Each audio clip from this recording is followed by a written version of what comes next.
خۆشەویستان یەکێک لەو پرۆژە گەورانەی کە مرۆڤ لە ژیانیدا هەوڵی بۆ ئەدات بەدەستهێنانی خانوویەکە. جا بۆ بەدەستهێنانی ئەم خانۆ بێگومان زۆر بیر ڕەنگە لە شێواز بکاتەوە، لە دیزاین بکاتەوە، بەڵام ئێمە هەر لە دروستکردنی خانۆ، لە بناغی خانۆ، لەو شوێنی کە هەڵێ بژێرین بۆ دروستکردنی خانۆکە هەتا کۆتا قۆناغی خانۆکە زۆر گرنگە کە بە شێوازێکی ئەندازەی ورد بە چاودێریکردن بە کارهێنانی کەرەستەی بیناسازی زۆر کوالێتی ئەم خانۆ بکەینەوە، چونکە ئەمە کاریگەری لەسەر خانۆکە دەبێت و خانوش یەکێکە لەو شتانی کە تۆ ڕۆژێک نا دوو ڕۆژنا بۆ چەندین ساڵ لەو خانۆدا دەژی، بۆی زۆر گرنگە کە بیر لەو بکەیتەوە چۆن بناغێکی دروستی بۆ دابنەی و چۆن ڕەچاوی دروستکردن و ئەندازەی لایەنی ئەم خانۆ بکەی. کۆمەڵێک بابەتی گرنگ لەم تەوەرە باس دەکەین بە میوانداری بەڕێز ئاسۆس عەبدولقادر ئەندازیار کە لەم تەوەرە لەگەڵمانە ڕاستەوخۆ. کاک ئاسۆس بەخێر بێ، سپاس بۆ ئامادەبوونت. کاک ئاسۆس لە سەرەتای دروستکردنی خانۆ ئێمە ببیر لە چی بکەینەوە؟ بەڵێ پرۆسەی دروستکردنی خانوو بەڕاستی پرۆسەیەکی گرنگە لە ژیانی مرۆڤە. ینی مێژووی خانوو دروستکردن ئەگەرێن بین باسی بکەین پێویستی بە کاتێکی زۆرە. عادەتەن مرۆڤ لە ژیانی خۆیان خانووی کە دروست کردووەکو پەناگەیەک بۆ سەلامەتی، بۆ پاراستن خۆی لە دڕندەکان و لە کەش و هەوا و لەو گۆڕانکارانی کە ڕۆدات. بەچەند مەراحلێکە تێپەڕیوە ئینسانەکان، مرۆڤ پێشتر لە ئەشکەوتەکان و پاشان لە کۆخەکان و پاشان خانووەکان لە لادێکان دروستکراوە، هەتا گەشتۆتە ئەم ئاستەی ئێمە کە ئێمە لە ئێستاە کە گرنگترین شت دروستکردنی خانوو کە دروستەکەین ئەبێ بیری لە هەموو شتێکی بکەینەوە. خانوو تەنها بریتی نییە لە بینایەک لە پارچە کۆنکرێتێک، وەڵکو بریتە لەوەی کەەوە ژیانێکی تیا بەسەرە بێ. زۆرترین کاتی مرۆڤەکان لە ناو خانوویایە بۆ ئاسوودەیی ژیانی خۆتە، ئەبێت لە هەموو لایەنەکانەوە بە وردی دیراسە بکرێت. دروستکردنی خانووی بە چەند هەنگاوێک تێئەپەڕێت، ینی پێش دەستپێکردن، لە کاتی دەستپێکردن و دوای دەستپێکردنیش هەر خانوو پێویستی بە کارکردنەتیایە. گرنگترین شت کە مرۆڤ بێ خانوویەک بە خۆی دروست بکە بریتە لەوەی کەوا پێش ئەوەی کەوا بیر لە هەموو شتە بکاتەوە، بیر لەو کاتە پارچەیەکی زەوی هەبێت. ئەم پارچە زەویە کڕینی زۆر گرنگە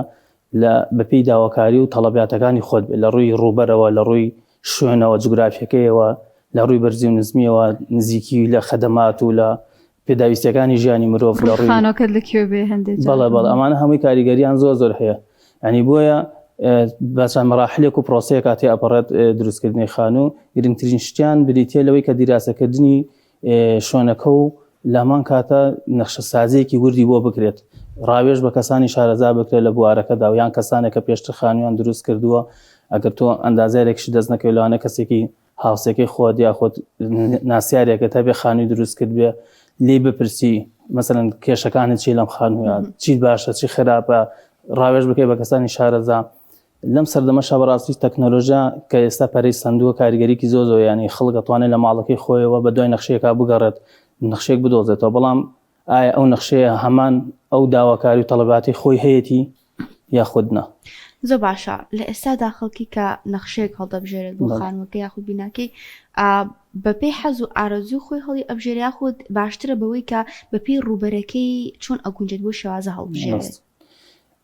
ئێمە خانوو بەڕاستی بۆ خێزانە، خێزانیش لە کۆمەڵە کەس پێک هاتووە. بۆیە ژماری دانیشتوانی خێزانێک، ینی چەند کەسن کاریگەری هەیە بەسەر ڕووبەر و بەسەر دیزاین و بەسەر ژماری نۆمەکان و بەسەر ژماری ژوورەکان و بەسەر هەموو پێکاتەکانی خانوویەک.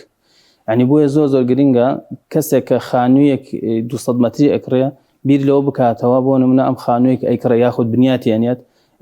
ئایا بۆ ئەم گونجاوە یاخودنا، چۆن ئەمەژەکەوێت سەر پێداویستەکانی خۆی. بۆ نمونە کەسێک کە تازە زەواجی کردو لەوانەیە لە 100 مەتریەکە هەتاکو مناڵە دوانی هەبێ بتوانێت ئاسوودەتیایە بژێت و کێشەی نەبێت. بەڵام کە خێزان گەورە ئەبێت و مناڵی تیرانە بێت و خێزانەکان گەورە بن، پێویستە بە ژووری زیاترە بێ، پێویستیان بە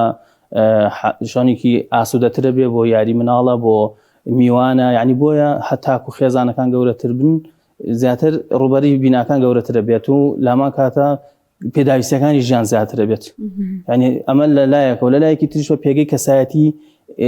کەسەکانیش کاریگەری هەیە. بۆ نمونە کەسێکە لە فەرمانگەیەکە پلە پۆستێکی لە شوێنێکە، ینی پێویستی بە خانوویەکی گەورەترە، لەوە میوانی زۆرە، لەوانەیە سەردانیکەری زۆر بێ، کۆمەڵی خەڵکی زۆر بێ. ینی بۆیە بەپێی کەسەکان و بەپێی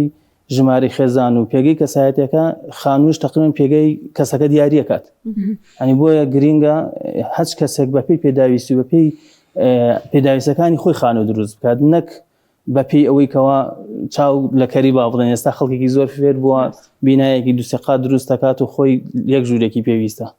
یعنی ئەمە هەم لە ڕووی اقتصادی و هەم لە ڕووی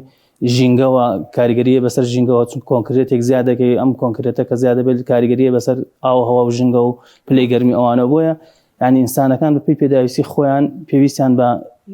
خانوویەکە لە ڕووی گەورە و بچووکی و لە ڕووی ژماری نهۆم و لە ڕووی ژماری ژوور هەموو پێداویستیانی کە هەیە لە خانوو. کاکا سۆز لە دروستکردی خانووە یەکێک لەو هەنگاوە گرنگانەی کە هەیە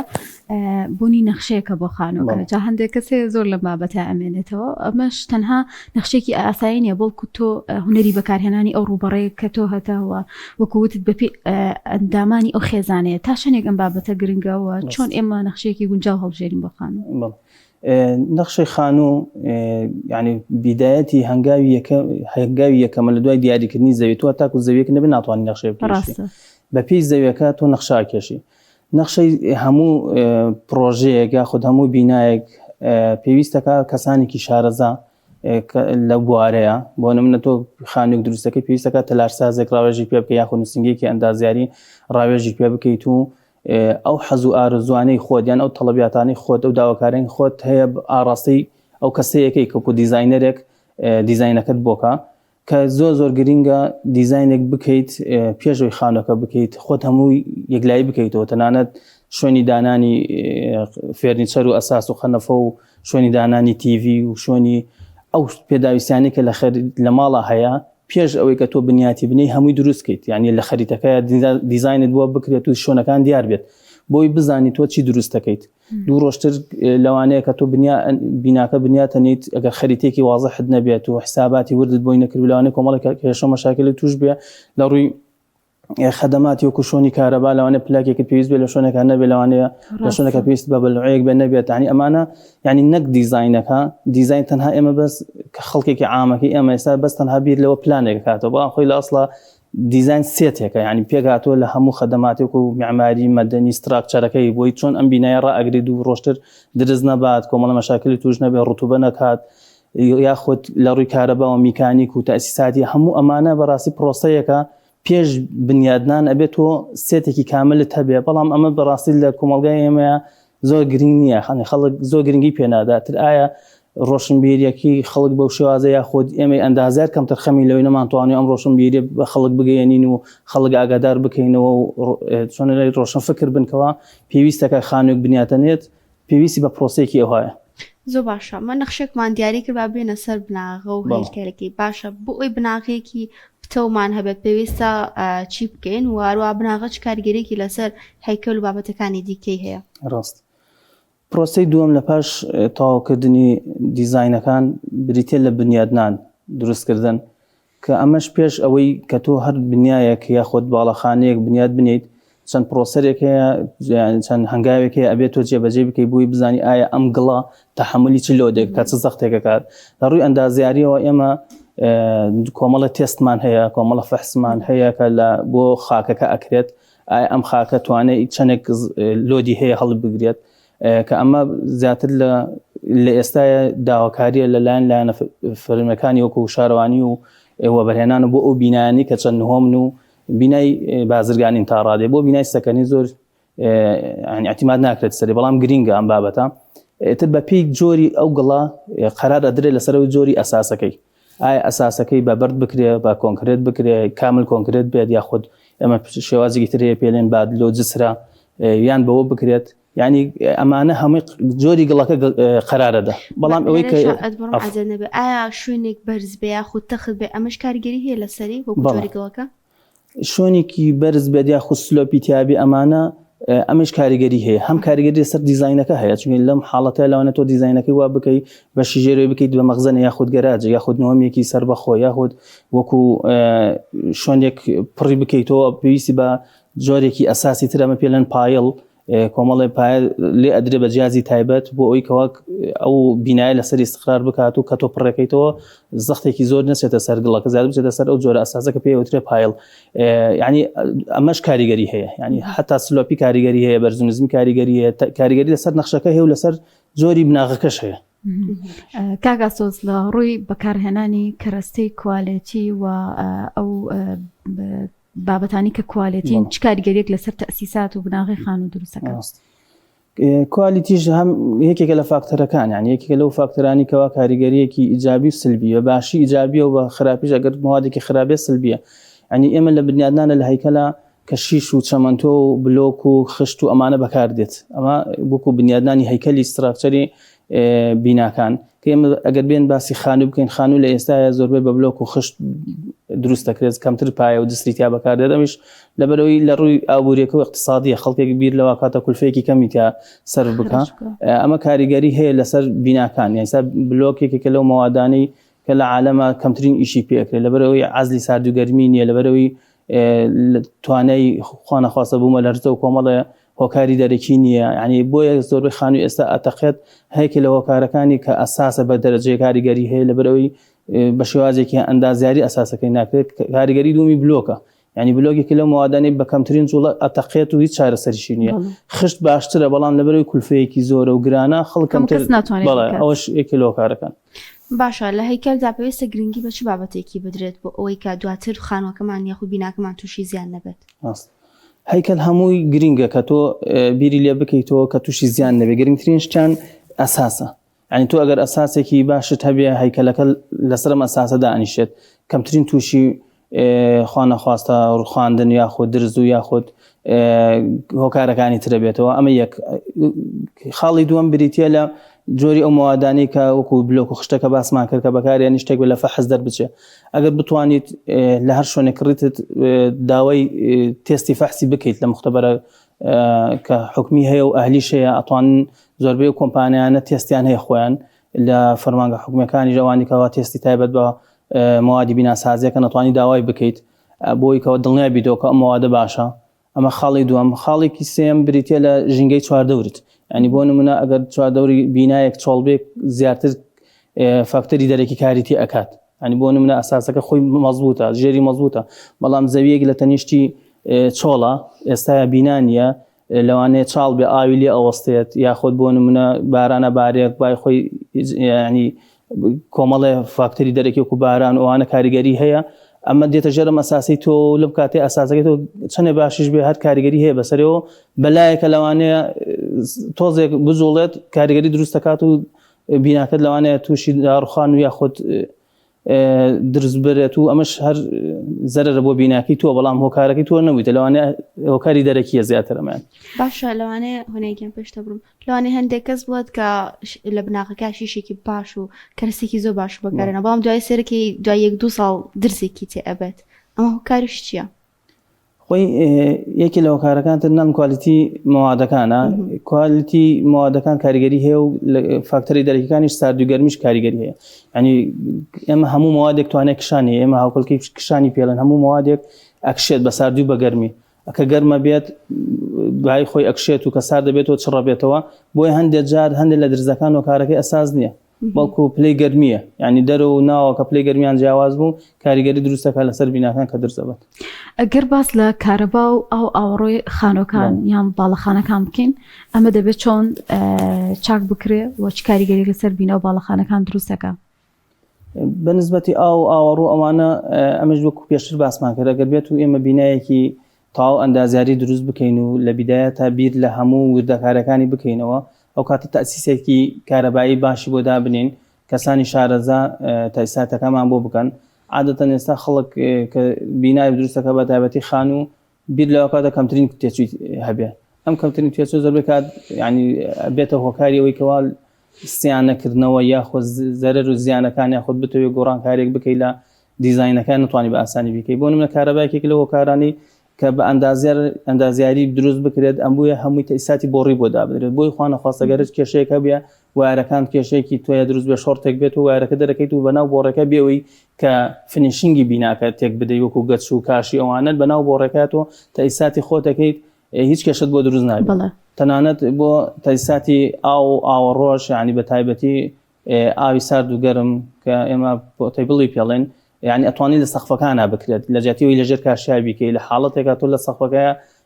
کەمترین زیانت بەرەکەی ئەگەر لیکێکیش هەبێتەوە بە ئاسانی سەقفێکە لایە بێت و یاخود سەقفێکی مەغریبی لایە بێت و دووبار دروستێکیتۆ کۆنێکە عەرزەکە کاشی بێت ئەنی بەڵام ئەمانە عاتەن کولفەیان زیاترە بۆی خەڵک پەناباتە بەرەوەی کەمترین کولفە زۆربەی کات کێشەکان لەوە ینی بۆی کەمترین کولفە بینایەک بنیاد بنی کاریگەری هەیە بەسەر کوالیتی بیناکان و بەتایبەتی لە ڕووی خدماتی وەکو ئاو کارەباش هەرێکێکن لە هۆکارانە تان لە پرۆژەکانی شتەجێبوونی شاوەڕاستی ڕەچایەوە ناکرێت زۆرجار بزە بە پرۆژەکانی شتەجێبوونیش عادەتەن زیاتر بۆ بەرهێنانە نیکەن بۆ قازانجا بۆ زۆربیر لەو لایەنە ناکەنەوە بەڵێ ینی هەشیان حسابی بۆ کردووە بەڵام عادەتەن ئەوانی کە حسابی بۆکەن دووبارە نرخەکەی های جیاوازە کوالیتی و نرخەکانیان بەرزەوە خەڵکێکی فەقیر وەژە لەوان نتوانێت سودمەند بێت ڕاست زۆر باشە ئەم ساڵ بینیمان کە خێزانێکی زۆر یاخۆت خەڵکێکی زۆر کێشەی ڕوتوبە و کەڕوو و شێ هەبوو لە ماڵەوە ئایا هۆکار چییە یاخود چی بکەین بۆ ئەوەی کە لە دروستکردنی بیناکانمان وا بکەین کە دواتر دووچاری کەڕوو یاخود شێ و یاخود ڕوتوبە نەبینەوە زۆر ڕاست ئێمە هەموو بینایە کە دروست دەکرێت ئەو هۆکارە دەرەکانی کە باسمان کرد پێشتر کاریگەری هەیە بەسەر ئەو بابەتی بەڕێستان باسەکەن بینی دوو بینا بە تەنیژێکەوە جوینتێک دروستە بێ ئەم جوینتە پێویستە معالەجە بکرێت لە ڕووی ئەم جوینتەوە بڕێکی ئاو شێ و باران ئەچێتە خوارەوە کاریگەری هەیە بەسەر هەردوو خانۆکە خۆت بۆ نوخانی خۆت و لەگەڵ هاوسێکەکەتە بۆیە زۆر گرینگە یعنی لە کۆتایی تەواوبوونی فنیشینگی هەموو بینایەک بە وردی دیراسەی پرسیار بکرێت لە کەسی شارەزای خۆشبەختانە ئێستا کۆمەڵێکی مەوادی زۆر باش هاتوتە ناو بازاڕەوە کە پارێزگاری ئەکات لە شێ و لە ڕوتوبە و لە عەزلی بینایەت لە ڕووی ساردی و گەرمی و شێ و ئاو ئەوانە بۆیە سەقفەکان زۆر گرینگە چونکی بە دەرەجەیەک سەقف ینی کاریگەریە لەسەرما بە مەوادێکی تایبەت هەیە پۆلیسلێنی پێڵێن لەگەڵ ئیپۆکسیا کە بۆ فنیشینگی سەقفەکان بەکار دێت ئەمە هەم عەزلی حراریشت بۆ کاواتە ئەتوانێت یوڤە ئەتوانێت بڕێکی گەرمیش لە سەقفەکە لە ڕێی خۆرەوە دات لە سەقفەکان بڕێکی گەرمی بداتەوە تیشکی بداتەوە لەمان کاتە عەزلی ڕوتوبەت بۆکە